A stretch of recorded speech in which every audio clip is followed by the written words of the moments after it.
l'histoire de la pollution et son évolution.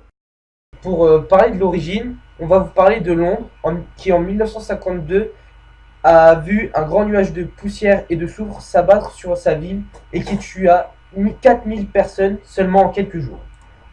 Partout en Europe, on prend conscience que la pollution de l'air a un impact sanitaire. Depuis, on a beaucoup fait pour améliorer la qualité de l'air. Pourtant, les alertes à la pollution se sont multipliées.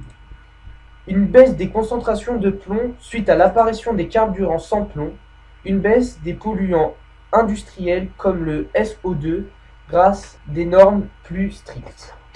Donc, même s'il reste beaucoup de polluants toujours problématiques comme les particules, le dioxyde d'azote, l'ozone, l'évolution des nouvelles technologies et des connaissances médicales permettent d'améliorer certaines pollutions, mais pas toutes. De nouveaux enjeux apparaissent, par exemple les engrais, les pesticides.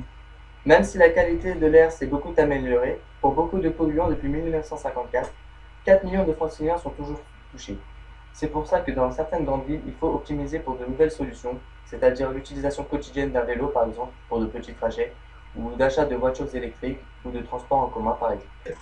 On observe ici sur ces deux relevés datant de 2014 et de 2016 de la ville de Livry-Gargan, la concentration de dioxyde d'azote est très bien visible sur les grands axes routiers tels que la RN3 et les grands axes qui l'entourent. On voit sur cette comparaison que le grand axe s'est nettement amélioré car le rouge est nettement inférieur à celui de 2014.